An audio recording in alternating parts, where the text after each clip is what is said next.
Well, hi everybody. I'm sorry I couldn't be with you today. My name is Paul Robichaud. I am a Paulist father. I have been a Paulist father for 39 years. I'm approaching my 40th anniversary of ordination, and I'm very excited about the time has just flown by. I've done many things in the Paulist Fathers, but one of the things I did is go back to school and get a doctorate in American intellectual and cultural history with a specialty in American religion, and that's a mouthful.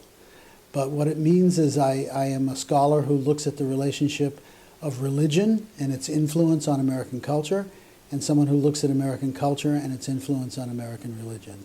And of course that brings me to become, as I am today, the historian of the Paulist Fathers, and the postulator of the cause of Father Isaac Hecker, our founder, for sainthood. So that's a little bit about what I do.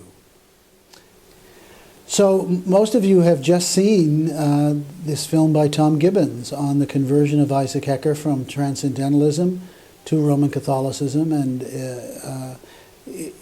Isaac Hecker, it's very interesting. Isaac Hecker would ultimately become a Roman Catholic, as we saw in the film. And after he had become a Roman Catholic, he searched out the question of how he could become a priest. And he found the answer in the Redemptorist order, the Order of the Most Holy Redeemer, founded by Alphonsus Liguori in the 1600s. Alphonsus Liguori was a very, very interesting man. He lived in southern Italy, in the Naples area, and he began to preach to renew the faith life of parishes in southern Italy. He began to preach renewal, which for Catholics in Catholic communities meant becoming more aware of their faith, going to the sacrament of reconciliation, receiving communion, and becoming active in their parish again. And he founded ultimately a religious order called the Congregation of the Most Holy Redeemer to do this work. And they came to America. And what happened was they got involved in German-American parishes, because that's where the need was as they began to travel through what was 19th century America. All these German immigrants looking for pastors. So by the time that Father Hecker becomes a Redemptorist in the 1840s and early 1850s, he has been tasked with the job of founding a mission band. He and a few others came together who were Americans, English speakers, to found an English-speaking mission band to do what Alphonsus Liguori did in Naples. The difference was that most Redemptorists in America were German-born. They were Europeans who had come across. Their English was so-so. They weren't as involved in this kind of work. They were much more interested in working with German-American Catholics. And Isaac Hecker and his companions, Augustine Hewitt, George DeShawn, Francis Baker, and for a time Clarence Walworth, all felt very frustrated that they didn't get the level of support that they needed to do their work. So Isaac Hecker went to Rome to talk to the Superior General. It led to his departure from the Redemptorists together with his four companions.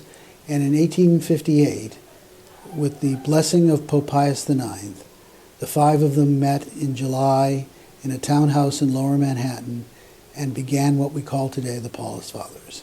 Now there was a great debate among the original Paulists about what they should do. It was clear to the four that what they should do is continue the work of preaching parish missions.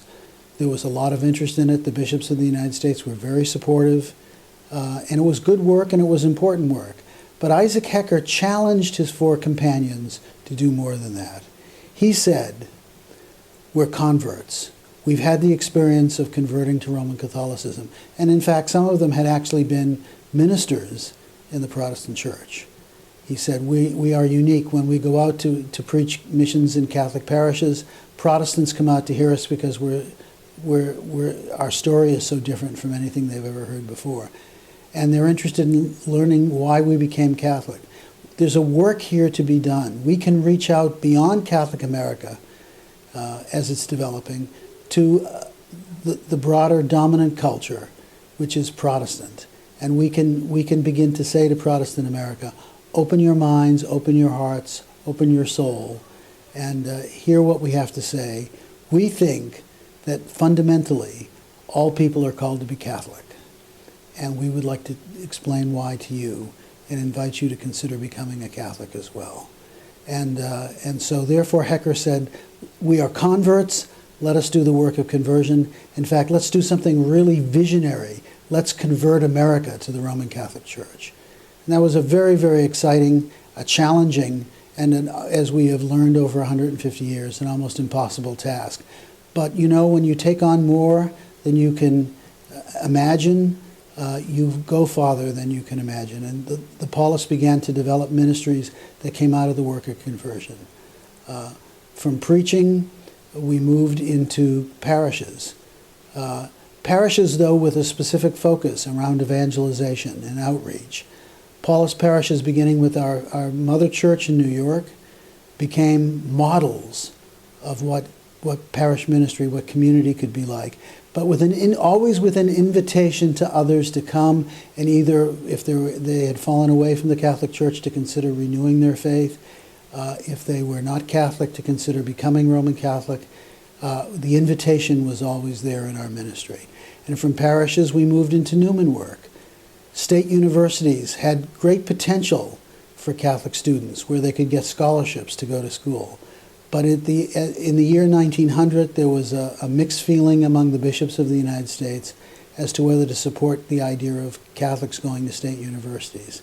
It was a challenge because the feeling was that Catholics who go to state universities might be influenced by Protestant faculty and Protestant student friends. They may fall in love with a Protestant, marry a Protestant, become Protestant. I mean, there was all of this.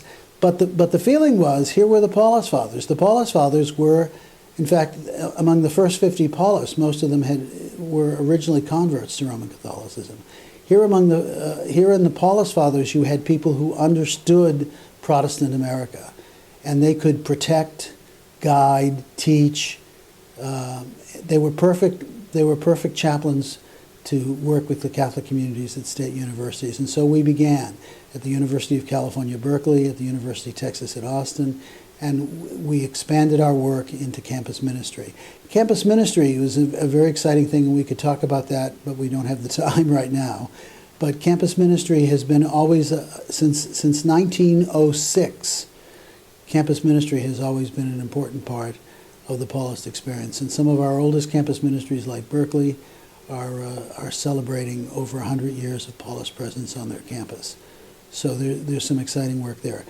From Newman Centers, we ultimately, after the Great Depression and the Second World War, moved into urban ministry in what we call Catholic Information Centers. The idea was that Protestant Americans were a little hesitant to go up and ring a rectory doorbell, but they would walk into a bookstore or a lending library, browse books, have a chance to talk, and maybe learn a little bit more about the Catholic faith. And out of that came what we called inquiry classes, oftentimes centralized for dioceses or cities by the Paulist Fathers and their downtown information center.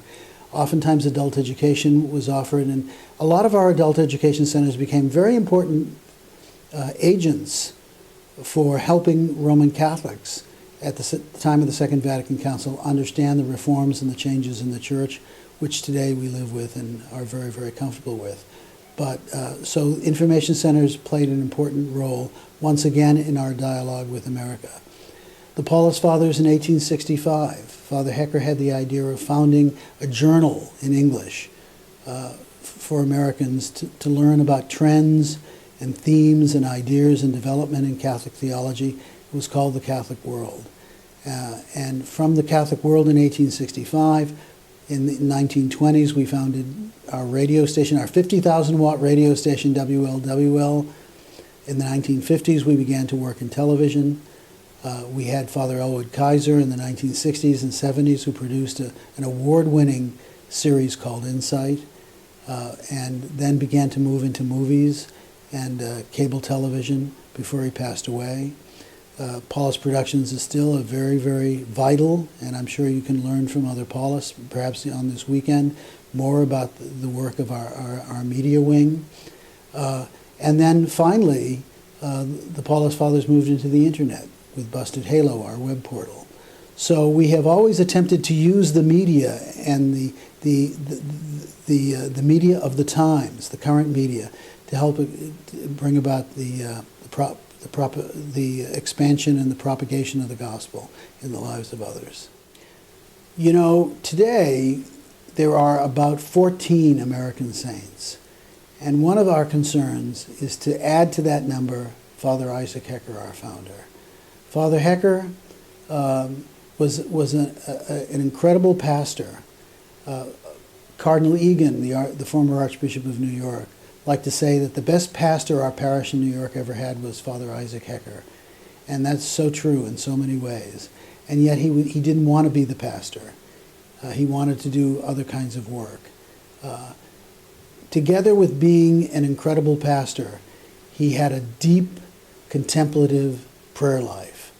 And in fact, some of his colleagues and some of the people around him at the time said that he was a mystic. He was able to bring together the idea of active, interactive, pastoral work and identity together with a profound sense of contemplative prayer. And therefore, he believed that prayer fed the active life of ministry, and ministry fed the contemplative life of prayer. So Father Hecker becomes a real important source for us as Paulus, and we think for the American Church in American Catholic spirituality. Father Hecker has a very interesting set of teachings in terms of developing a spiritual life for yourself. At the heart of that was his understanding of the role and the presence of the Holy Spirit in the soul. In the 19th century, there was a tendency to look to the Holy Spirit among American Catholics as a heavenly patron. Let me just stop and explain that for a moment. Most of you, when you go into a church, will see a tabernacle, or you used to see a tabernacle, in the center behind the main altar, at the back of in what we call the front of the church today. And then on either side of the main altar would be a shrine to Mary and a shrine to St. Joseph. There was the Holy Family. You went into a Catholic church and the Holy Family was before you. But along the side walls of the church would be other saints. These were heavenly patrons. And in the 19th century, at the time that Father Hecker lived, it was very, very common for a Catholic to say, I'm a little hesitant, and this came out of the long medieval tradition of heavenly patrons, I'm a little hesitant to go to Jesus. I'm not worthy. But I could go to his mother, the Blessed Mother, or I could go to one of the saints, and I could ask for their intercession. I could go to St. Christopher, I could go to St. Peter, I could go to St. Mary Magdalene. I feel more comfortable talking to them, and I can ask them to pray with me to Jesus, and maybe Jesus will respond. Maybe God will respond to me in a real important and powerful way. Today, there still is devotion to the saints and the communion of saints, and that's a whole issue unto itself. But today, we are much more aware that Jesus is the mediator and the focus of our prayer, and that we should feel comfortable as his brothers and sisters coming to him. But during the 19th century, there was this whole focus on heavenly patrons. So when Father Hecker came along and talked about the Holy Spirit, the first thing many people said is, oh, another heavenly patron. Well, the Holy Spirit's not my patron. St. Christopher is my patron. And Father Hecker, who came out of an evangelical Protestant background, said, wait, you don't understand. The Holy Spirit is not a heavenly patron. The Heavenly Spirit is the presence of God in the world. The Holy Spirit is the presence of God in our soul. And he began to promote devotion to the Holy Spirit in a way that's very contemporary and very much a part of how we understand our lives as modern Catholics today. Father Hecker's fundamental core teaching around the Holy Spirit was simply this: within you, the Spirit dwells. Within the larger church, the Spirit dwells. The goal of developing a spiritual life for yourself is to let the Spirit within you and the Spirit within the church coordinate and come together so that you're seeing the same Spirit in both places. The good news is that by by the Spirit being in the church as well as in your soul, it can direct you towards good teaching, true conscience, and an appropriate, mature development of your Catholic faith. On the other hand, the development of your Catholic faith is a challenge to the church in terms of the Holy Spirit's presence, to not focus on the small stuff, but to be aware that the Spirit is at work in the world and we're to be attentive to it. Father Hecker's understanding of attentiveness to the Holy Spirit and responding to the impulses and the invitations of the Holy Spirit, and Father Hecker's belief in the providence of God, which is that God through the Holy Spirit has a plan for your life, become the fundamentals of Hecker's teaching. And so Father Hecker is very, very modern, and he's got a lot to offer our world. And so we want to introduce people to Father Hecker's spirituality. We want to take it beyond the Paulist family into the American church. I know in working with Father Hecker's spirituality over the last few years, as a teacher and as someone who promotes Father Hecker and his teaching, I've been overwhelmed at the response of people who say, he's got so much to say to us. We have Paulist associates who attempt to model their lives on the teaching of Father Hecker.